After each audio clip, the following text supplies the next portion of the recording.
Kamu berbagi cerita sama aku yuk. Kita mulai sekarang ya.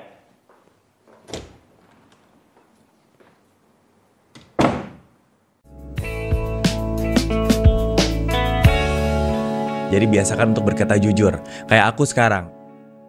Selamat sore, siang, dan malam buat teman-teman. Karena kan kalau konten di YouTube tuh bisa dinikmatinnya kapan aja. Kalau aku di sini lagi siang-siang kebetulan. Dan kali ini aku mau bahas mengenai white lie. Apa sih bedanya white lie dengan lie yang lain? White lie itu bisa dibilang adalah bohong kecil. Bohong kecil-kecilan dan tanpa kita sadari banyak white lie yang kita lakukan di kehidupan sehari-hari. Aku OTW ya, padahal masih di kamar. Makanan ini enak kok, biar nggak nyakitin hati orang yang masak, soalnya kita kenal. Terus, maaf lagi sibuk ya, padahal lagi mager aja. Aduh, sinyalnya jelek nih putus-putus, pas lagi males teleponan. Ayo ngaku, siapa yang kayak gini? White lie digadang-gadang dilakukan demi kebaikan. Seperti apa sih white lie yang sah dilakukan dengan alasan kebaikan? Kalau kata ChatGPT, contoh white lie yang positif, misalnya gini, nggak apa-apa kok, kamu badannya masih oke. Ini biar teman yang nanya jadi tetap percaya diri. Ada lagi nih, aduh aku udah ada janji nih, padahal nolak ajakan dengan halus biar nggak nyakitin hati. Kemudian ada juga yang, presentasimu tadi keren, padahal ada banyak yang bisa diperbaiki, tapi intinya kasih semangat dulu. Nah gimana, kamu setuju nggak nih?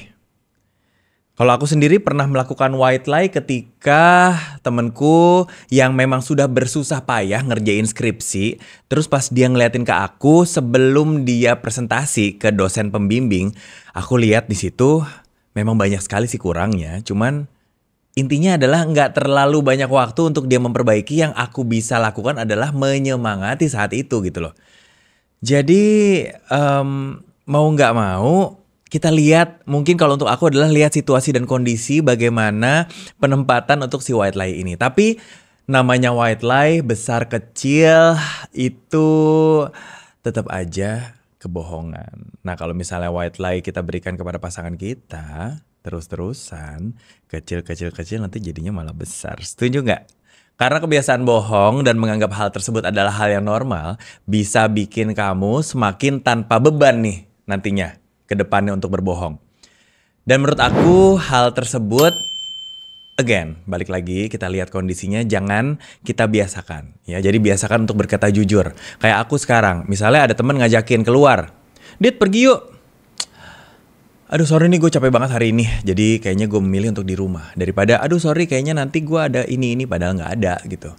Nah jadi aku juga sekarang membiasakan diriku adalah untuk berkata jujur dan lihat orang harus bisa menerima aku apa adanya.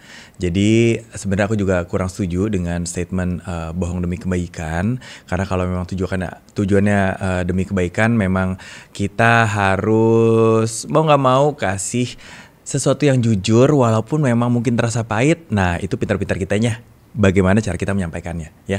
Jadi kejujuran yang tentunya dengan kalimat yang baik dan nyaman didengar. Jangan mentang-mentang niatnya jujur disampaikan tanpa filter. Misalnya presentasi kamu tadi ngomongnya jelek banget muter-muter gitu. Itu juga nyakitin hati. Kita harus pintar membaca situasi ya. Jadi misalnya presentasi kamu tadi sepertinya akan lebih efisien deh kalau kamu nggak bacain apa yang tertulis di presentasi, tapi kamu langsung presentasikan intinya aja. Toh juga orang bisa membaca apa yang ada di slide kamu gitu. Jadi ini adalah hal-hal yang aku sedang terapin pada diriku sendiri juga, biar kita semakin yakin bagaimana kita bisa mentrain diri kita sendiri untuk bisa mengemukakan kejujuran itu dan makin menghindari white lie. Nah jadi gimana? White lie masih oke nggak nih buat dijalankan atau nggak? Coba kamu share di kolom komentar. Seperti apa sih white lie buat kamu? White lie apa aja yang pernah kamu sampaikan? Kita lihat komen-komennya di bawah. Dan sampai ketemu di monolog bersama Didit Maulana selanjutnya.